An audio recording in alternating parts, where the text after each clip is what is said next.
Oh, hey there, podcast listener. Just a quick heads up. This is an audio version from a video file. Most of them are each day. And you can check out those video files on YouTube, Facebook, Instagram, or TikTok. They're all there. They've got the pretty pictures. You can look at the pictures and go, that's what he's talking about when he says, look at this. But you're also more than welcome to listen to the podcast version. And if you're going to listen to the podcast version, why not give us a bit of a ranking or rating or however it is that it works on this particular podcast platform? It'd be kind of cool to move up the rankings a little bit. But up to you. I'm just a voice, completely disembodied, not the police. So feel free to do that. All right, I'm going to hand you over to Paul now so you can see what depressing thing it is that he's talking about at the moment for this episode. Hello there, kia ora. All across the country, today and tomorrow, I guess that depends on when you're watching this as well, people are intending to show just how they feel about the coalition's rushed pay equity law changes, which circumvented standard democratic practices and processes to be snuck into Parliament to roll back protections and the steps to work towards equitable pay outcomes for women. This legislative change will, according to Bernard Hickey, free up $17 billion over 4 years in lost annualised wage increases, or $3 billion more than the tax cut scheme that they rolled out last year, promising that they can totally afford this. For most of the 33 groups going through the complaints and remediation process at the moment, they're not going to be able to reapply until at least 2027, some of which have been in this process for up to 4 years already.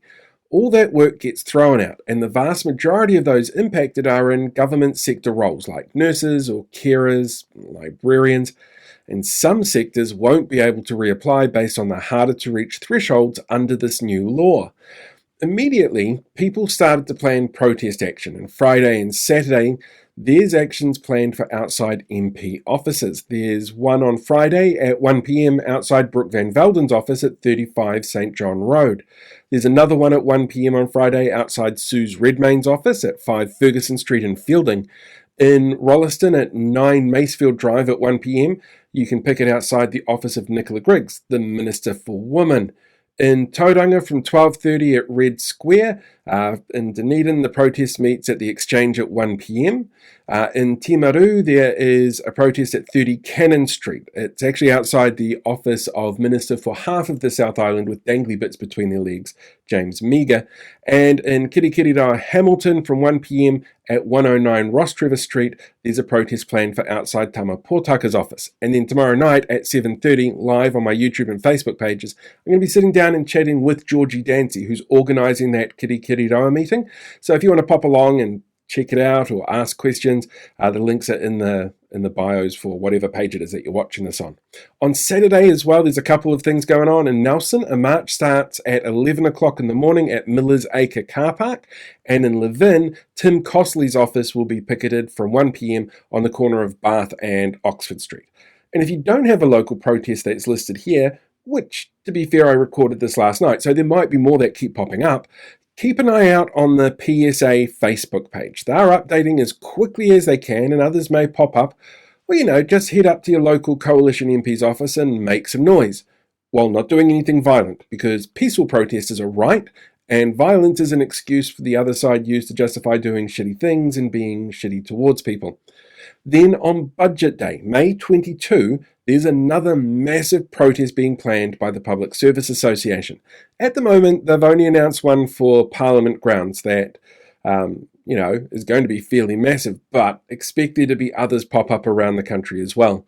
And of course, you can always email or message your local Coalition MP and ask them what are they thinking. Comment on their generic self-congratulatory posts asking how they justify these choices. Their email addresses are actually all available on the parliamentary website, and it's really easy to hunt down their public Facebook pages. We are understandably proud in this country of our place in the history books when it comes to giving women the right to vote. It's important to remember, though, that while some politicians like to claim that just stopping what they're doing fixes equality by treating everyone the same, that we don't all start in the same starting blocks, and until that's fixed, we'll never be able to achieve true equality for everyone in the country. And instead of trying to fix where those starting points are, the government is rolling back protections for one group in particular. And we all know it never stops with just one group. And so far, we've seen it happen to workers, Māori, prisoners, trans people, and now women. There's a whole short poem about how bad this is.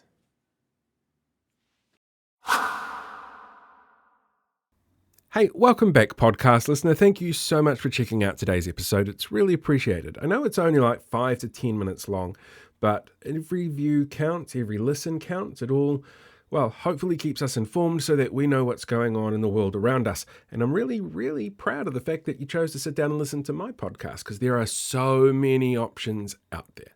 Don't forget, as I said at the beginning, if you want to watch the video version, you're more than welcome to. It's available on a whole range of platforms, and they're all linked in my bio, along with my Substack. You should probably go and subscribe to that, because there's going to be a lot of detailed stuff in that coming up over the next 6 months, looking at local body election candidates and some of the really, really out there ones.